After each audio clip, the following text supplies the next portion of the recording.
Sometimes having problems in a relationship is not a good thing. It's a great thing.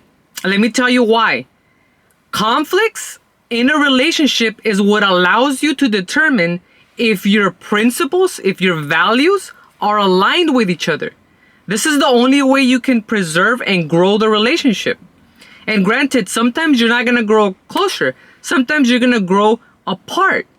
And you have to understand the psychology to really appreciate what it is that is happening in some relationships that don't make it.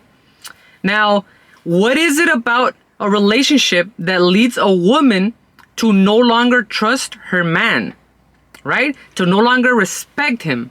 Okay, what is it about a relationship that leads a woman to say, I no longer respect you? Okay, and let me tell you what my take on this is. If you're in a relationship, you have to be able to trust the person. There's no other way, right? You have to trust the person. Otherwise, what's the point, right? What's the point of being in a relationship with somebody that you don't trust? The trust is the foundation of the whole thing. Now, there is a domino effect at play here. You have to respect the person in order for you to trust them. Okay? You have to respect them in order for you to trust them. So a woman wants her man to be somewhat of an emotional seatbelt. Okay? They want to be able to see the man take lead, right? And no matter how independent they are, it's always good.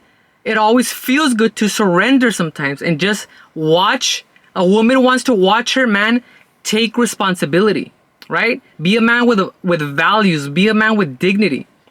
And a woman wants to trust your direction. A woman has to know that you know what you're doing, right? She needs to be able to trust you and respect you that way. Now, if she's looking for you for guidance and leadership, and she wants to see that you're a man of principle, this is something that is ongoing, okay?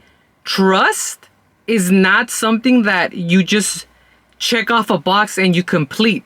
Trust is ongoing, okay? It needs to be reassured consistently.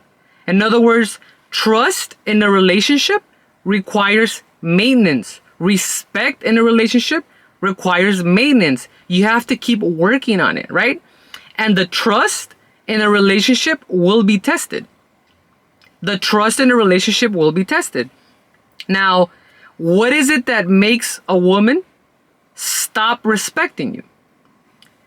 If a man deviates from his mission, if a man divorces himself from his purpose, his life purpose, okay? We're talking macro, not micro. Macro, something bigger than him. Every man should have a talent. Every man should have a mission and a purpose in his life. If a man deviates away from this, a woman will lose respect. A woman will lose respect for a man who does not make his mission a priority. A man who goes away from his internal mapping. Okay? A man has to follow his calling. And a man has to realize that seeking his personal truth should be more important than pleasing his woman.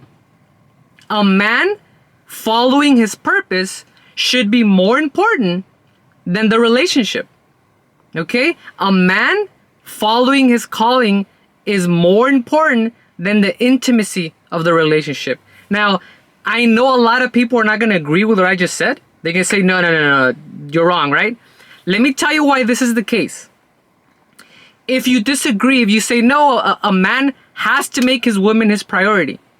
Let me tell you what happens, okay? And this is not to put a woman on the back seat and not make her a priority and be dismissive, okay? This is what happens. When a man deviates away from his personal life mission, there's a domino effect. His life gets reduced to a relationship, okay? It gets diminished. When you diminish your purpose, like I said, there's a domino effect. A man with no purpose, okay, is a man with no direction. And a man with no direction is a man you cannot trust, okay? After the trust is gone, the whole thing falls apart. Let me say that again. A man without a purpose is a man with no direction. And a man with no direction is a man you can't trust. You don't know where he's going. A woman will never be able to surrender to you when she sees that you have no direction in life. You have to stick to your calling. You need to have a vision, okay? If I'll give you a prime example. If a man is called upon to go to war, like they did, to this very day, it's been happening for thousands and thousands of years. If a man is called upon, if he has a mission, if he has a purpose, and he's called upon to complete this, and his wife, his girlfriend says, please don't go to war. Stay here with me. She might want that on the short term, but on the long term, if the man doesn't go and fill out his purpose, if he doesn't go to war, she will despise him. She will resent him. Okay? Because it's proof that a man who's not able to protect his own personal space, who will fold, right? Who will fold at the slightest struggle and just agree with whatever she says. A man who can't protect his own space can't protect his family. He loses credibility.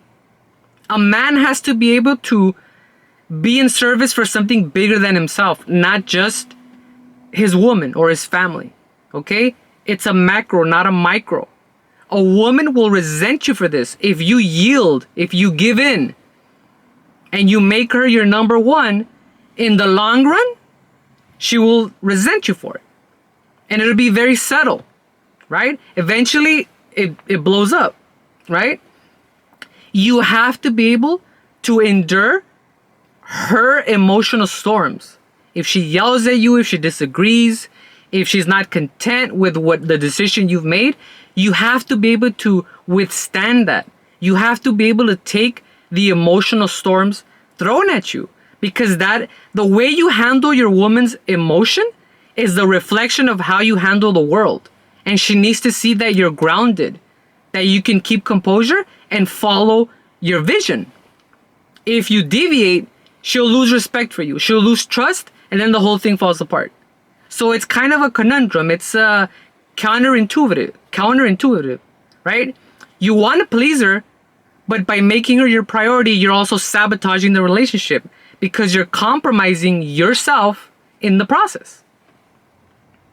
Now, I remember back in the day, Mother Teresa, they asked her, they said, back when the Vietnam War was happening, they told her, would you be willing to march against the war in Vietnam? And she said, no. But if you have a march for world peace, I'll be there. Moral of the story is you have to fight for something. You're not just going against something, like I'm against this or I'm against that. No, you're for something. When you're against something, when you resist, when you're against it, you're weakened, right? You're going uphill. You're against it. You're going against the natural flow. When you're for something, that empowers you. That is what makes a man attractive to a woman. When he stands for something, not against something, for something. There is an invisible energy in everyone that refuses to be tied down. This energy wants you to grow. It doesn't like boundaries. It doesn't like shackles. It wants to expand, okay? It wants greater meaning, okay? It's an invisible energy in everybody that's never content. It has the need to grow, to elevate itself. And when you compromise this, you compromise the relationship. When you compromise your growth, you compromise the relationship. At the end of the day, it is what it is. It's going to be what it's going to be. And that's life.